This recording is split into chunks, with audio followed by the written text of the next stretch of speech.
Hello, and welcome everyone to the Unscripted Intelligence Podcast, a podcast where we talk about human intelligence, artificial intelligence, how they intersect, and how they impact everything from education to the workforce, and now parenting as well.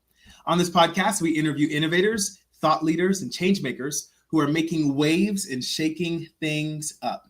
These live conversations are uncharted and unfiltered as we create a space for what is not being discussed. These conversations are unavoidable. My name is Arvin. I am one of your hosts. I am also the co-founder of a company called ProSolve, and I am coining the term adaptability enthusiast, okay? I have the privilege and honor of leading a team that's been working in the ed tech space, helping to develop children and students that are work ready, as well as developing systems and education things, products that all work towards creating human intelligence and leaning into what is uniquely human. I have the honor today of interviewing a guest that I'm super duper excited about. And I'm going to introduce him, and then you'll see him on the screen shortly. So his name is Kunal Dalal. Today, he is literally one of the most amazing people that I have met, okay? He's not just someone who thinks about the future, but he is actively in it and actively building the future. Kunal is a father, he's a school leader, and someone who brings a rare blend of systems thinking and soul to everything that he touches. Whether he's working within 28 districts in Orange County, or as an administrator of an AI and innovation organization, or co-creating platforms for agentic education. He is rooted in all things human. That is his goal, is humanness. He's not just interested in the hype. He's not just chasing the tools or the fad, but he is here to help us ask better questions about who we're raising, what we are designing, and how AI can actually make us more human, not less human. I've been looking forward to this conversation, not just because of what Kunal knows, but because of who he is. With that being said, welcome onto the show, Kunal. Hey, thank you. That was an incredible introduction. I appreciate that. Nice. Did I miss anything? Is there anything else you want to share with the people that I missed? We'll be sharing a lot here during this conversation. So yeah, I'm sure there will be a lot that will be uncovered. Agreed. Fine. Fantastic. Let's hop right into this. So I have the privilege and honor of interviewing you today. My goal is not just to talk about tools with Agentic AI or to talk about just the actual software that's out there. I want to have a deeper conversation. So the first thing I want to do is understand a little bit more about you, your approach. So can you explain to us more about who you are? You wrote a letter called A Letter to Fellow Parents, and it hit me when I read it. But my question to you is, what made you write that? Can you explain to me some of the thinking behind that letter to fellow parents? Well, I think when generative AI first became public back in 2020, November 2020, we were in the middle of another very large thing at the time with COVID. And in addition, I had just my little boy was just turning 1 at the time as well. A lot of things happening personally, a lot of things happening in the world.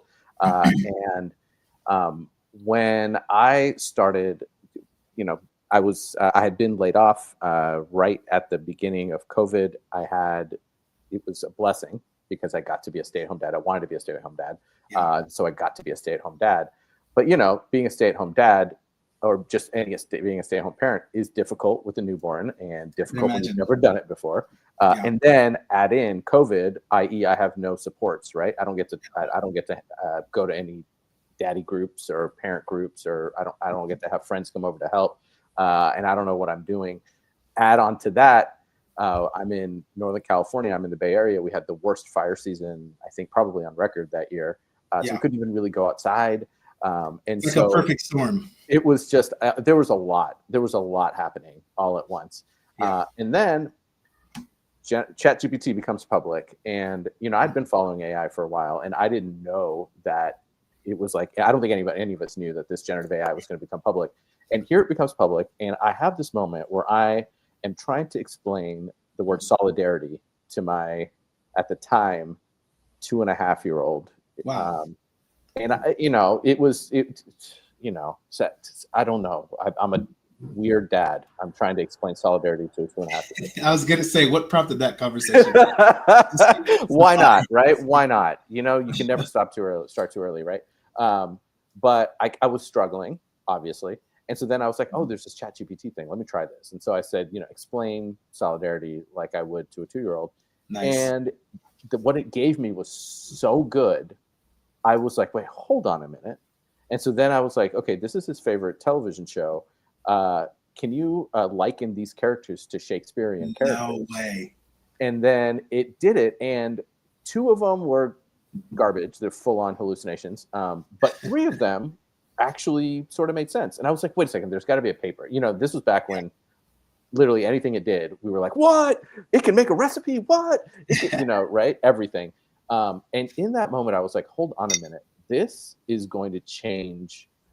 I think this can change how I parent. I think this can change not just how I, you know, maybe how I make food or whatever, but actually how I reflect on myself. Maybe I can be a little bit kinder to myself. Yeah. Maybe I can be a little bit kinder to my child. Maybe I can be a little bit kinder to this whole process of parenting. And that took me down this crazy road of just digging right into the realm of parenting. And then I realized, I mean, for me, I realized, you know, I've been in education and for my whole career, and I realized, wait, with this ChatGPT thing and with generative AI as it's continuing to develop, the parent-child relationship can take on a completely new meaning than what it did before. We didn't have time, right? We're busy, we're overworked. Parents, you know, our time with our kids are like when we get home and we have a little moment with our kids. Right. So that letter to the parents was like, hey, look, not only do we have this opportunity, but frankly, we have to take this opportunity. If we don't take this opportunity, it's going to be taken for us. And we've already seen what these big tech companies have done with social media and what that has done to a whole generation of kids. Right. And if we let them do it again, and they're already trying to do it, I'm going to do a webinar in a couple of weeks about these little Barbie dolls and other dolls that now have embedded AI in them. And they're like empathetic AI. What? Oh, come on, give me a break. But they're already trying to do that. And if we as parents don't own AI as a personal parenting child thing, then it's going to run away from us, same as it did with social media. So that's why I wrote the letter. Okay. You just kind of talked about your like accidental stumbling into this connection, this intersection between parenting and artificial intelligence. I imagine that you've had these conversations with a lot of parents over, you know, the course of your career. Can you tell me what is like the number one fear that parents are experiencing with embracing AI? And then how do you typically respond to that fear? Your story is a little bit different. I imagine there's more parents that are super afraid. What is that number one fear and how do you respond to it? Yeah, I mean, I think the number one fear is like, are my kids going to become zombies, right? Like, are they going to, right? Character AI, there are kids who have taken their own lives, right? From conversations that they've had with these AI models. How can that not absolutely like paralyze you as a parent, right? Yeah. With fear. And so, and that's crazy real. And it's crazy easy to do, right? Social media we already had online trolls, but those were still human beings who had to go do that. Now an AI bot can just do it automatically. And so this is a big fear, is like, how do I keep my kids safe when they're so impressionable? And that's when, you know, a few things I tell them, right? The first thing I tell them is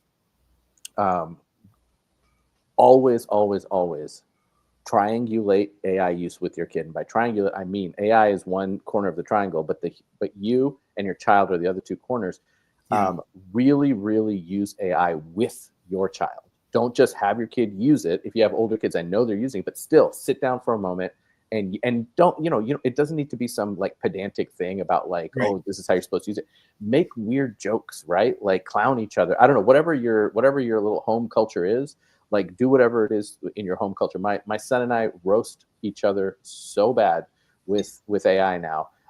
We'll roast each other's shoes. We'll roast each other's hats. What does that look like? What can you my 5-year-old kid roasts my shoes with AI, please? Yeah. Well, it's like I'll open up ChatGPT in voice mode. And that's one of the incredible things that's happened of late, is that now with the 5-year-old who I don't want to stare at a screen and type or anything like that, we can just talk. And that's something I tell parents too, is like, look, AI is hopefully, again, if we do it right, it's no longer going to live on these like television advertisement screens that are tailor-made for algorithmic addiction, right? Rather, we can just talk. We can just talk. We can get rid of these screens, therefore get rid of the anxious generation stuff. We just don't need to worry about that stuff if we shepherd this correctly. But how does that look? I might go to ChatGPT and say, hey, because I got to give him permission a little bit. He's still a little nervous sometimes to roast me. So I'll be like, hey, I'm wearing these shoes and my boy just told me that he doesn't like him at all. So can you start roasting my shoes? And I'll upload a picture of it. And then AI will start roasting, and then he'll pile on, and then he'll be saying, yeah, you're right. And this, and this, and this. And so then it just turns into this incredible bonding moment where we're also in a way kind of roasting the AI as well as being right. Sometimes it'll be, oh, that was a terrible joke. Oh, that was so bad. That was not a good roast, right? And so we're connecting through something just as silly as that. So kind of like to summarize that, you're talking about not just using AI as a tool, but using it as kind of a third part of that interaction with your kids. So the interaction is still there. ChatGPT was just helping facilitate that banter, like in a better way. Yeah, and I'll tell you, and you know, it's not always just banter, right? It's also serious stuff. Like about a year ago, my kids were living with their mom up in Seattle. And then they moved down to Long Beach, where I was working down in Southern California for 8 months, and going back and forth, flying back and forth that whole time. And they moved down to Long Beach. We all moved into the same place right now, which, you know, that's also another sort of management thing to do when you're raising two kids in the same house and you're separated, right? But at the same time, ChatGPT kind of fell into this role of this third party where he was struggling. He was struggling at the beginning, and I was struggling. Like I had for 8 months had this perfect schedule of weekdays I'm at work and I don't think about the kids, and then boom, I fly out Friday night. Weekend I'm with the kids. I don't think about work, you know, and it was sort of easy. I just kind of code switched like during the week, right? And now I kind of go into this more normal life where I gotta be my dad. I'd be the dad again, right? When I come home, and I gotta go to work, be normal stuff, right? What everybody else does. And so I found myself also sometimes being quick with my temper and acting in ways that I didn't feel great about. And so I sat down with him, and we put it in voice mode. Voice mode had just come out, actually. And so I was like, let me test it. And I said, hey, my boy just moved to Long Beach. He's been up north with his for the last little while. He was living with it right near his grandparents, and he was able to be outside all the time. He had a great group of friends, and he loved going to his grandparents' house all the time. And where he was living, there's a lot of outdoor. He got to be outdoor a lot. In Long Beach is a lot more urban. It's a lot busier, a lot more traffic. It's louder, and it's just different, right? He had to move away, and I know that he might be struggling a little bit, but you know what? I'm struggling too. Yeah. And as I'm starting to say this, right, to ChatGPT, and I'm just like laying it out, and I'm saying, hey, I'm sitting here with my boy. As I'm saying it, my kid's eyes go from the screen to me. And the look that he gave me in that moment wasn't a look I'd seen before. Wow. It really was a look of, oh, you actually see this happening. But like that to me, that was the most powerful use that I've ever used it for. And I still use it that way, where sometimes I'll screw up and I'll be like, hey, I did this. And it's almost like I can give a confessional in front of him to this thing where I'm like, hey, look, I am saying like, my bad. I made a mistake. The other day I was like moving my car out on the street, and I'm still thinking about it today. Like I'm so when you do something as a parent and you're just like, why did I do that? Like I did not need to act like that. And I still thinking about it, but now like we put it in ChatGPT, like, look, I acted this way. This was not cool. And again, it's just a different way. I love the practicality of these examples that you're giving. If I'm honest with you, I don't feel like my parents ever apologized for anything. I mean, you're talking about a level of vulnerability that is, I feel like many people, especially coming from the Caribbean, I'm from Trinidad, we just don't typically see that level of vulnerability. But I wonder if introducing something like a tool like that can help facilitate that kind of stuff. I love the vulnerability of what you're talking about. Yeah, and it facilitates the vulnerability because it almost allows you to not have to own it all, because it's hard to own all that vulnerability and then know what to do with it. And so you have this other partner here who you like, okay, I can say the thing, but I don't know where to go next. Oh, look, this thing can maybe help me. And that's a superpower, I think. I love it. I do want to highlight one comment from a guy named Gregory Bagsby. Oh, come on, Gregory. Oh. He says, Kunal, you roast yourself by liking Tottenham. Oh, wow. No, you just roasted yourself, Arvin. Come on, man. I have no idea. Actually, no, Greg is probably laughing right now because, Tottenham is so unknown that no one even knows how to pronounce it. If that thing, it's pronounced Tottenham. It's a soccer club in London. It's one that I've followed for the last 25 years. I know Greg is if it's spelled Liverpool, you'd know how to say that. That's Liverpool. That's easy to say. Greg, I got you. Thanks, Greg, I appreciate that. With that, kind of shifting gears a little bit, let's kind of answer this question: what is agentic AI? Right? We've heard it as a buzzword. I've heard a lot of people talking about it. There's a lot of videos online. There's a lot of infographics online. It's kind of become a big buzzword, but a lot of people still think it just refers to Alexa or Siri. Can you break it down for us? Right. Sorry, I didn't mean to laugh so hard. If someone out here on the call believes that, I'm not. We are accepting of all people. If agentic AI you mean Siri and Alexa, Godspeed. Can you break it down for us, and can you give it some more context for us? Yeah, absolutely. So we have the term agent, right? Mm-hmm. Which is we've been using that for a while, and agent can, I think, in sort of popular parlance, has almost become like AI, where if it's something digital and if it's sort of like doing something, we might call it an agent, right? Some people might call Siri their agent or something like that. But I think in my definition, agentic is different from agents. Now, agentic does not mean building agents. And what is an agent? Agent is sort of like an AI. It's like a autonomous or semi-autonomous tool that uses some sort of AI as its engine of decision making. So it can make decisions.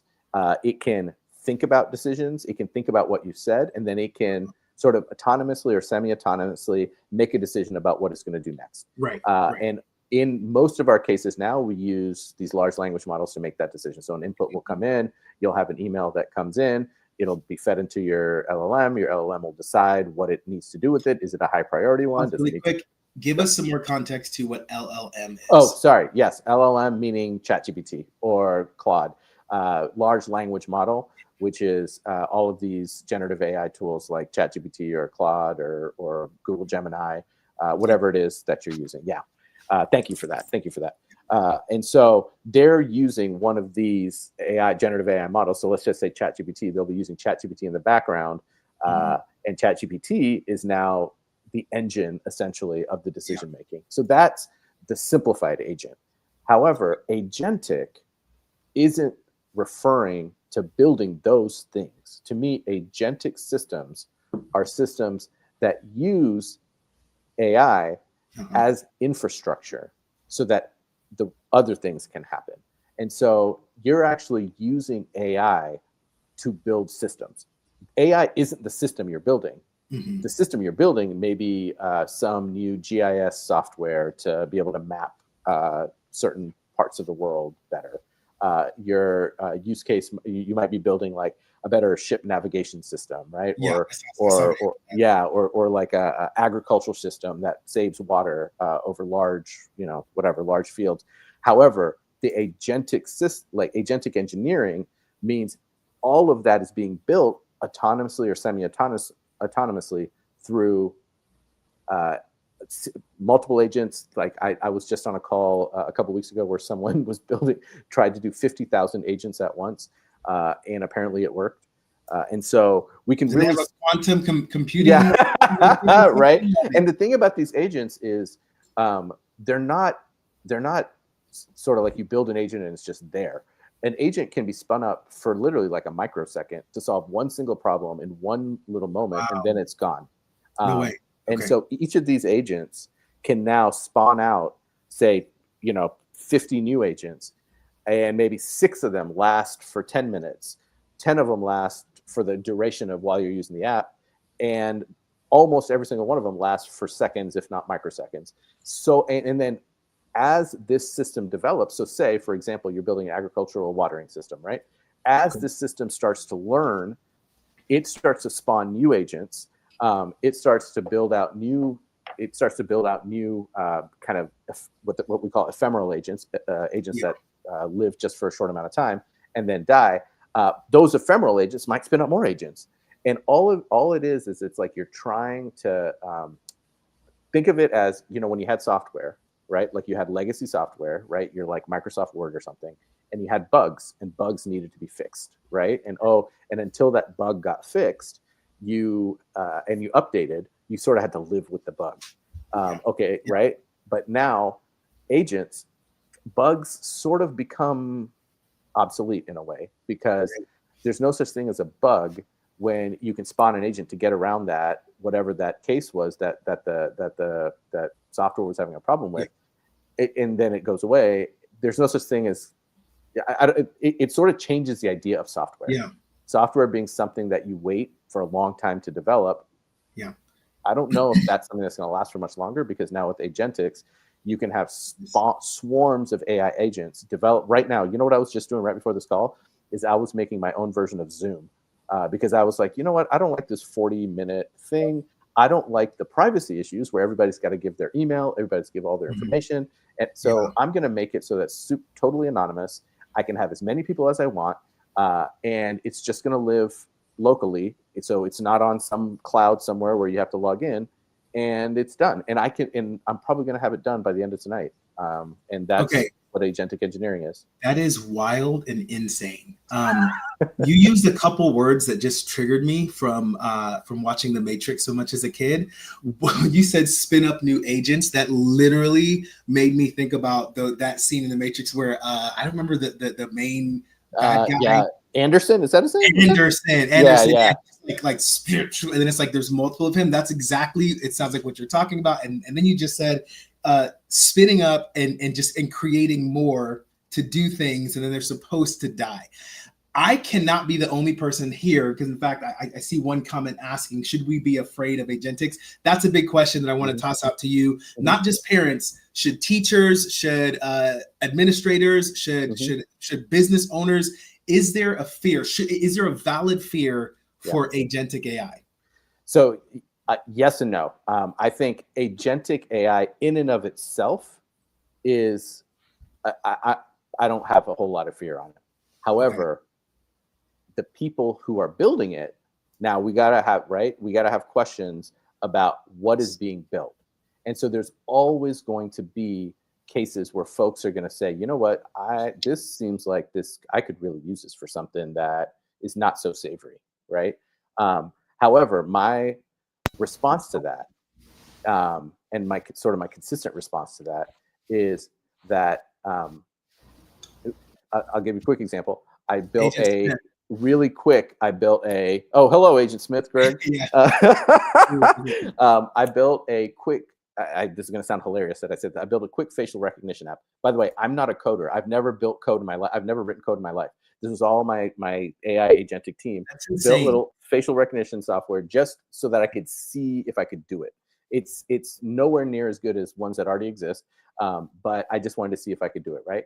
And then there was fear around that. I got some comments around like, this is, this is scary. Like, what can people do? Like, this is going to mean, anyone can build anything bad.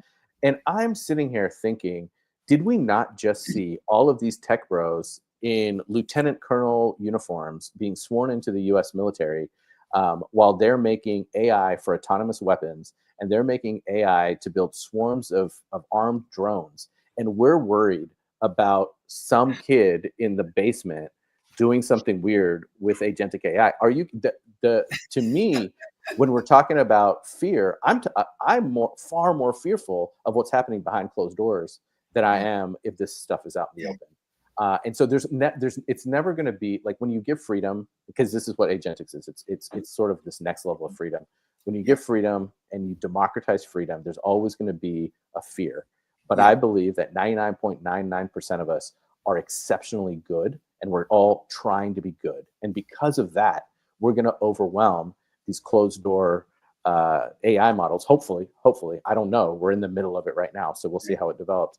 But I am far more fearful of the open AIs and the Microsofts and the Anthropics, what they do behind closed doors, talking to the Pentagon, than I am with anything that's on open source that we're developing in agentic AI.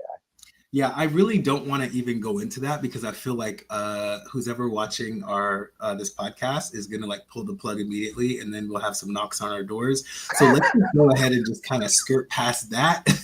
But that makes a lot of sense.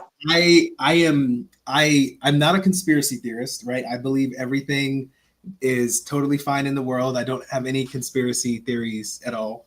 Wink, wink. And everybody's doing great. Everybody's doing great. Looking right at the camera and telling everyone that. Yeah, a little flash thing. Everybody's doing great. Yes.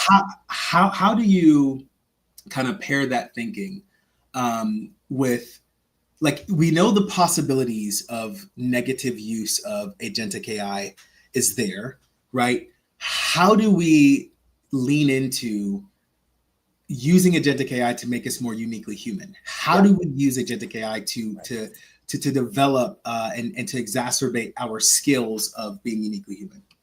Well, to me, I think one of what agentic AI and agentic engineering in general, right? Building systems through these agentic systems, what it's really offering us is it's forcing us to ask the question of what it means to sit behind the computer all day and develop things all day. We have digitized our existence so much that we actually, in my opinion, have conflated what it means to be human with what it means to sit on a computer or to sit on your phone, right? And for me, like, I was just thinking about this the other day, like, we use this term digital native. I think that's an oxymoron, because there's nothing natively human about being digital. There's nothing about us. We are organic beings. So any bit of, quote, digital nativeness that we have, to me, is a colonized mentality that has sort of built us up as users to use the digital world. But that's not, to me, that's not human. And I often say to people, like, I've said this before, and if people have heard me before, they've heard me say this, but, like, there will never be, like, all of what AI does, right? These are just bits and bytes, right? This is just the digital world. It's ones and zeros. It's little micro gates in microprocessors. It's 2.4 gigahertz like Wi-Fi going out. There's nothing human there, right? It's all just digital stuff. There's nothing human about ones and zeros sitting on a server somewhere in another country waiting for me to access it, right? There's nothing human about that. But an AI model will never, ever, ever be able to hold the hand of a child who just lost somebody, right? Wow. An AI model will never be able to laugh so hard that it can't stop laughing. Right.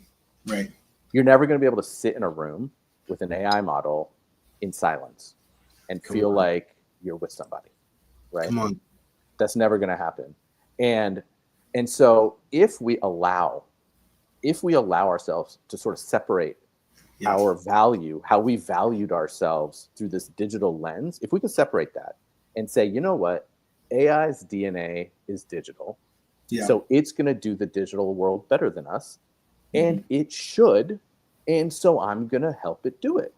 Yeah. Because what I want to do is I want to live in the biological world. AI can't surf.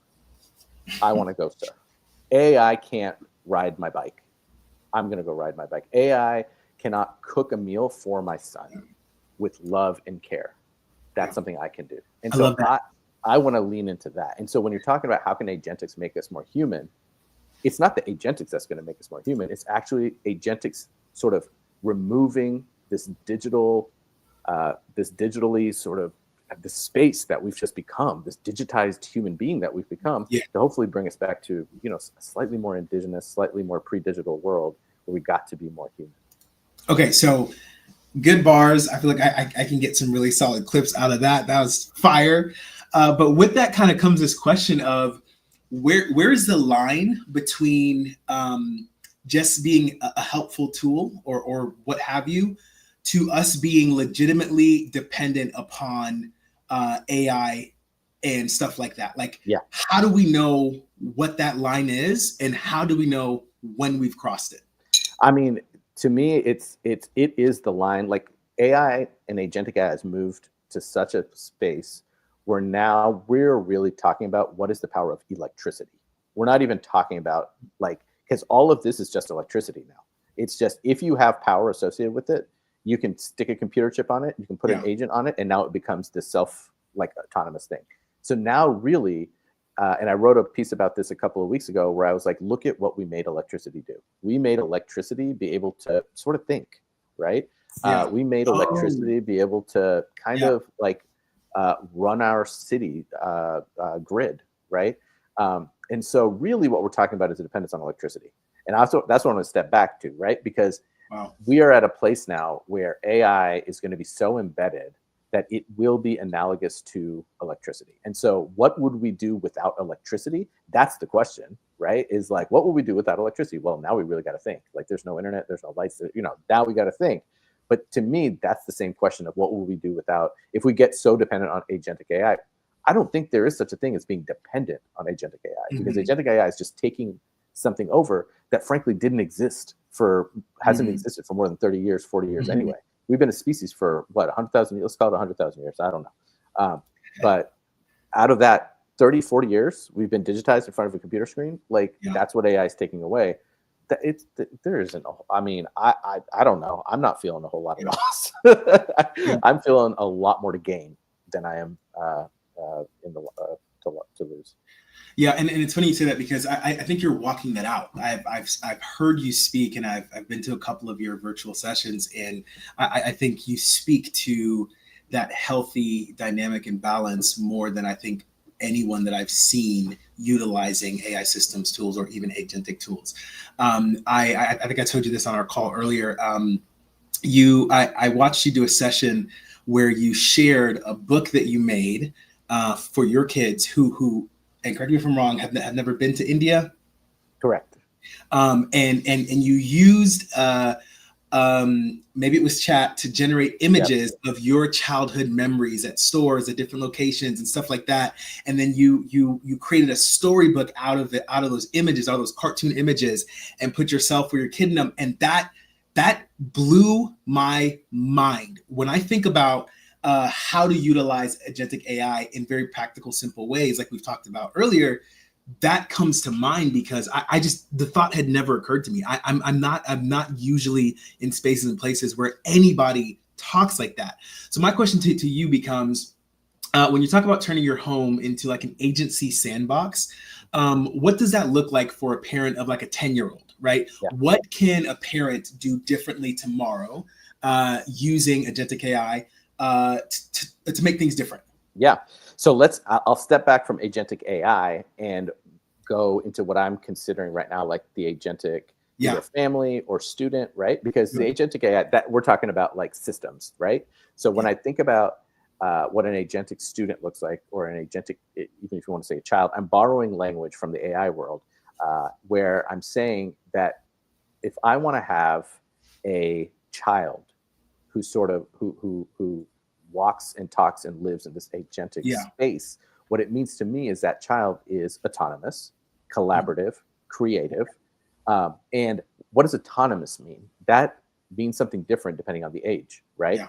My 2-year-old is a very different autonomy. I still want her to be autonomous, but that autonomous is probably 90%, 99% determined by me, and then sort of guardrails and all of that. Whereas my 5-year-old, we're probably talking like 70 me, 30 him, and then as they get older, it becomes more and more, and as your relationship with your child, whatever that might be, you start to develop more and more autonomy. And so that's the first sense, is like being able to autonomously walk through this world. And I think we've done, there's a lot of kids who really fear the real world, right? There was a study that just came out a couple months ago where it said that current young generation is the first generation that feels more comfortable talking to people online than they do in real life, right? And to me, that's sort of, it is what it is. And at the same time, that's not agentic, because that's not autonomous. That's dependent on this, right? You are dependent on sort of these safeguards around you. Whereas agentic is there's autonomy. And when you talk about students, you're really talking about autonomy in a classroom or not in a classroom. It doesn't matter. Like I call myself sort of like school agnostic in that sense. Like school can be a place where we celebrate that autonomy, that creativity, that collaboration, or they can also do it just on the playground. They can also do it at home. They could do it at the shop. They could do it at the Boys and Girls Club. They could do it wherever they want to, right? And so that's where I'm like, when you talk about the sandbox, it is the sandbox of being able to be what I call present ready, right? Like know what's happening right now. I think when we talk about future ready, we're relinquishing the future to someone else. And it's sort of a defensive posture, right? I'm being future ready, so I'm defending, right? It's a defensive posture. And to me, being a parent right now, we need to be on the offense. Like there is no defensive posture right now. We need to be in an offensive mode. And sometimes we need to be in an offensive mode, like to some of the people who are currently holding power. Just kidding. I'm telling you, I believe. Right. We believe it all. But that's the sandbox. The sandbox is like developing that agency first at home, and then making sure that then that develops and grows as your child grows. Okay, Gregory has a comment. He says, do you stay in your LLM or go to things like Lovable? Do you know which platforms are safe? Sure. Yeah. So again, it's Lovable I use for like if I'm building just like a quick website or something. So often when I do trainings now, I'll use Lovable to be the reflection tool at the end. So like I'll run around with a mic or something, and I'll be like, what's something you learned? What's something you learned? And I'll put all that stuff into Lovable. And then in like 3 minutes, it creates a little 80s themed retro reflection tool that everybody can now take home, right?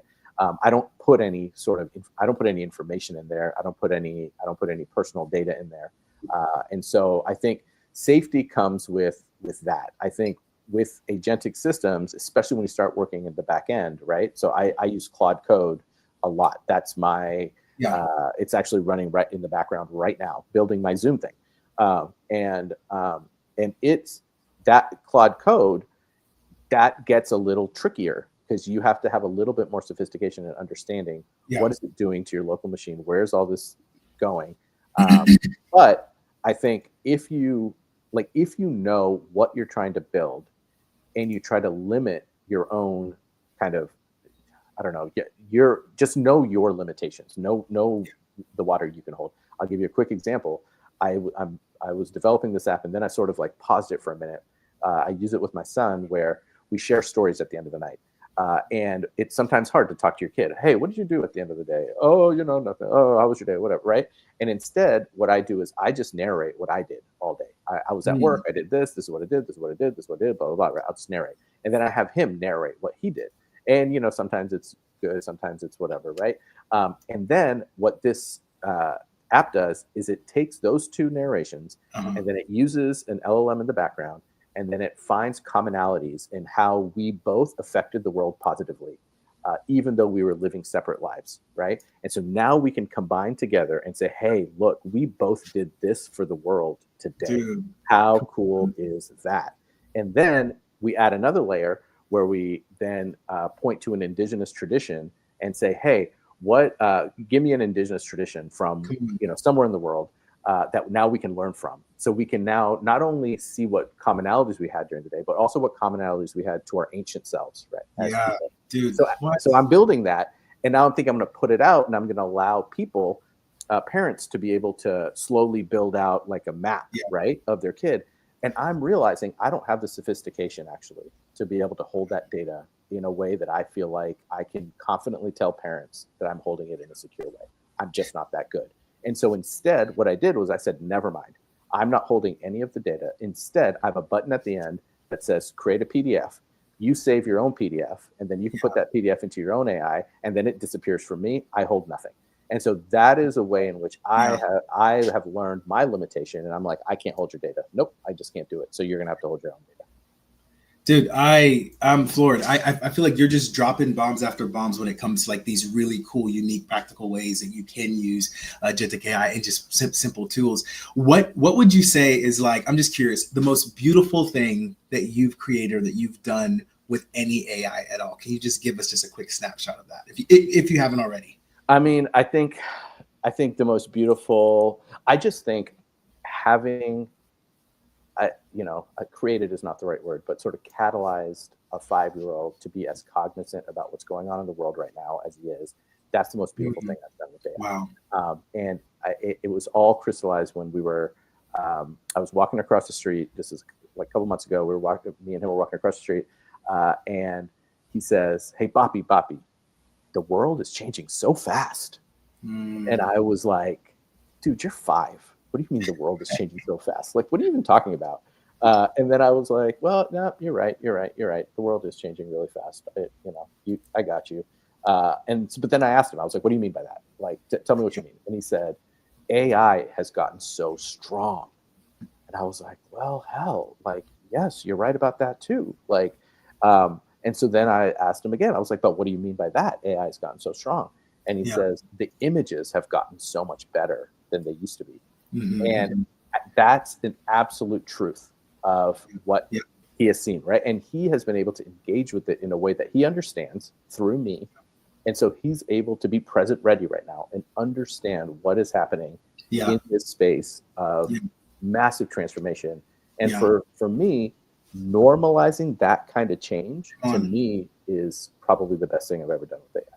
Can we have to take a second here to just acknowledge this. I asked you, what is the most beautiful thing you've created using AI or agentic AI?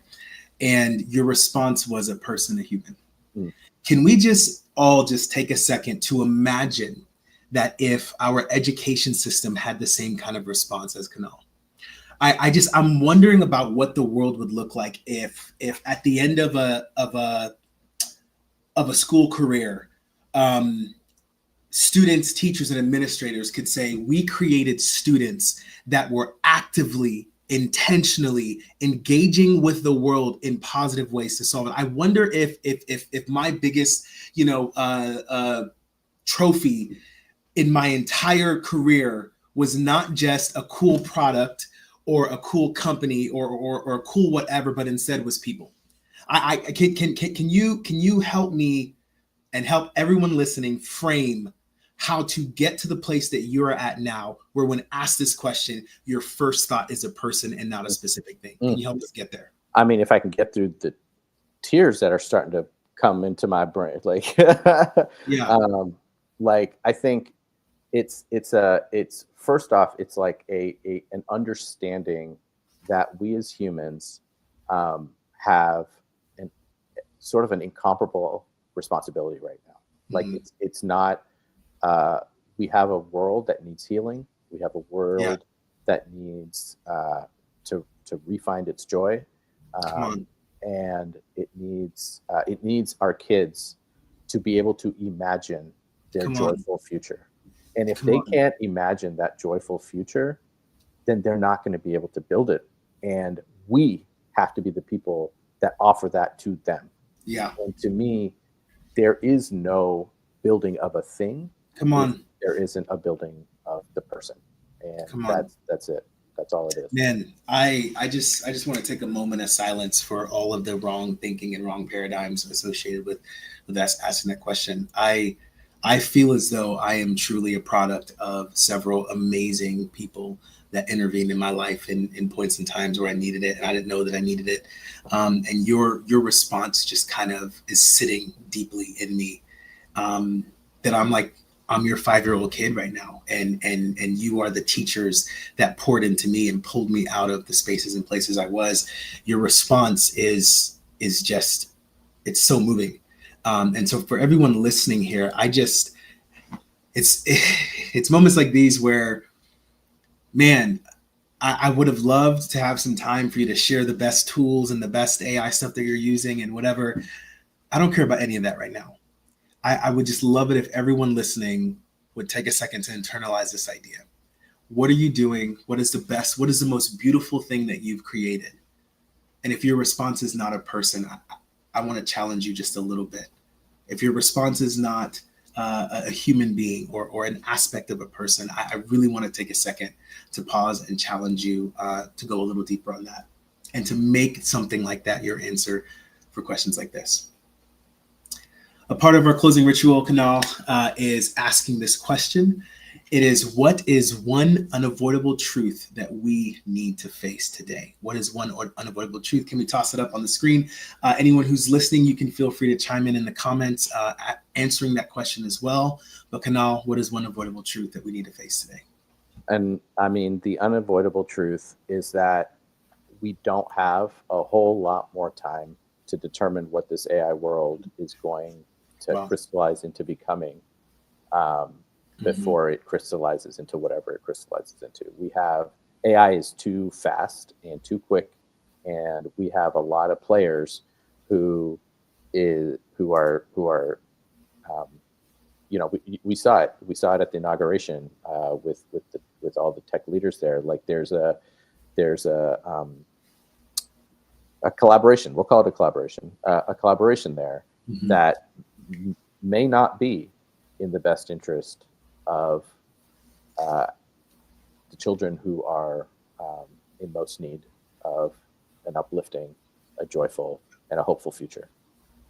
And on the converse side, AI might be the thing more than anything that can actually help us here. And it's one of the reasons why I believe when we talk about sustainable AI and AI using up so much resources, it's all true. And also, the other day I put up a post where I showed, hey, look, we could actually build a giant data center. And I talked to a executive from the oil and gas company, a former executive, to sort of run the numbers with him as well. And he was like, yeah, this totally makes sense. Well, we could build an entire farm that could feed an entire Canadian province in a data center. And so we can do things in this space. And I think that if we have to create not just sustainable, but net positive AI use and AI energy use in this world, because it might be the thing that saves us. Not because it's going to destroy us, but because it might be the thing that saves us. We have to get this right. Dude, okay, you were talking and my brain is like exploding. How I would answer that question, based on what we've talked about today, what is an unavoidable truth? I think about how we started this conversation with you referencing how agentic AI can spin up other agents and can spin up temporary agents. Could you imagine if our education system, if the companies we worked in, if the households, the parents that we have, if they took the approach of let's spin up little agents that can solve problems. Let's spin up little people that can be hyper focused on this one problem or this that have this innate desire in them to fix something that's broken. Could you imagine if we had the mentality that instead of just producing these amazing like documents and studies and whatever, imagine if the entire system that we're talking about worked on spinning up little agents in our education system. Yeah, I think it's sort of the way in which we have to break this monastic version of education that we've had, which is like, here's a volume of knowledge and you need to know it. And we have, and we'll stratify you in age groups, and we'll tell you got to learn all the same things at the same time and take the same test. But rather, no, if we can really become agentic human beings. Yes. And it's incredible to me. It's unexpected to me, but it's incredible to me that I have learned so much through the reflection that AI has provided us, as being humans. Like, it has reflected back to us so much about ourselves, and I have learned so much through that reflection. And so, yeah, man, that's where we got to go, man. That's where we got to go. I love that, man. Thank you so much, Greg. Thanks so much for commenting in here. Again, Present Ready is an idea that we need to embrace, and AI can help us transform our lives to focus on humans. I love that. Thank you so much, Greg. Kunal, you are just a unicorn. You are before your time. I think we're going to see your name in history books. Can you tell the audience a little bit more about where to find you or to find the work that you're doing? And Yeah. Your voice? Absolutely. So my LinkedIn is the one social media that I have.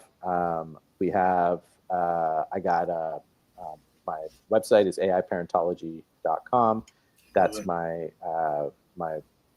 website for how I'm trying to bring this AI parent sort of this feeling, if you will, into companies as well. I'm like, hey, companies, 3 out of 4 of your employees who are parents are losing sleep over AI because they're worried about their kids.